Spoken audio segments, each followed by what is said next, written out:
American people. That's my message. Right. So now, one of the things that powered your guys' victory, I think, a year ago was a political realignment in this country, where we're seeing working class people shift to the Republican side, and the Democrats, frankly, are becoming the party of the rich. There was a new report that our partners here that put on this event, CGCN, published a couple of weeks ago called Class Dismissed 2. And in this report, they go into detail about how some of the numbers on this political realignment. 75%, more than 75% of the top 30 income congressional districts are represented by Democrats. Yep.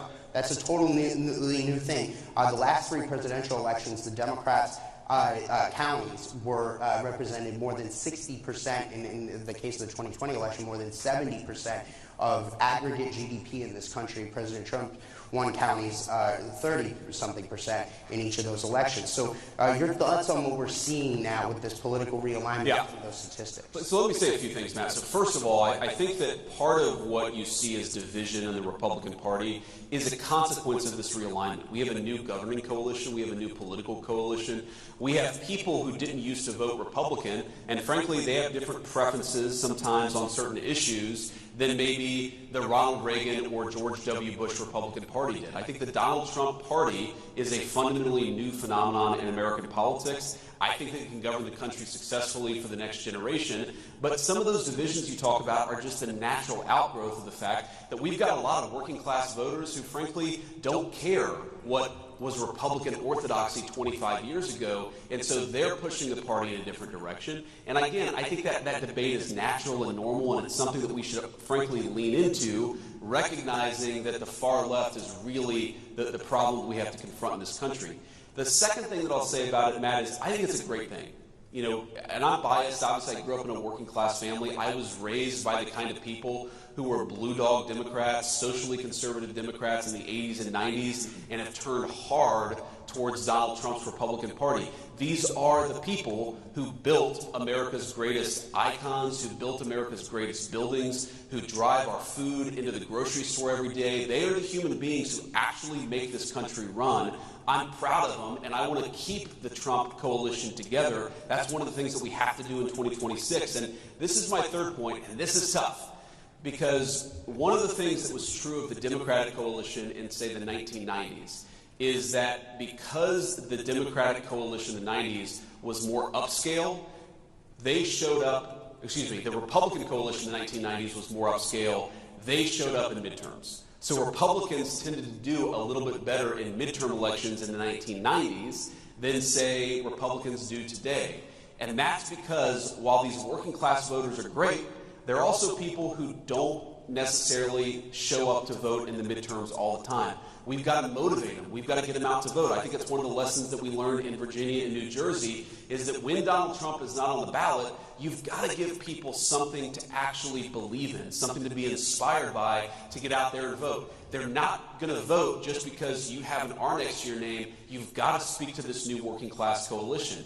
And the one worry that I have when I look at so many of our great congressional allies, I do think that some of our folks in Congress, they want to go back to the Republican Party of 20 years ago. That Republican Party was a Republican Party that lost and that couldn't successfully govern the country. We need to lean into this new coalition, do a better job serving them, and that's how we get them to show up in these midterm elections so that we can win not just presidential races, but midterm races too.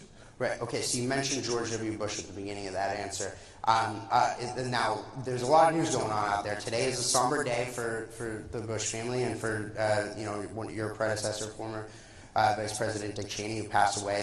Today's his funeral.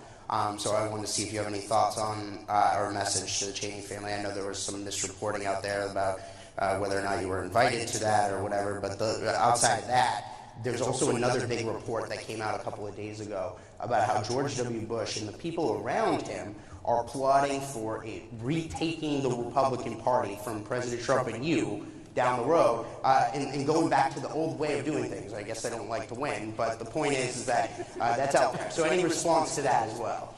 Well, first of all, my condolences go to Dick Cheney and his family. Obviously, there are some political disagreements there, but he was a guy who served his country. We certainly wish his family all the best in this moment of grieving. On the issue of George W. Bush, I mean, look, as you know, Matt, I don't put stock in any story that doesn't come from Matthew J. Boyle at Breitbart News, so this could be totally fake news.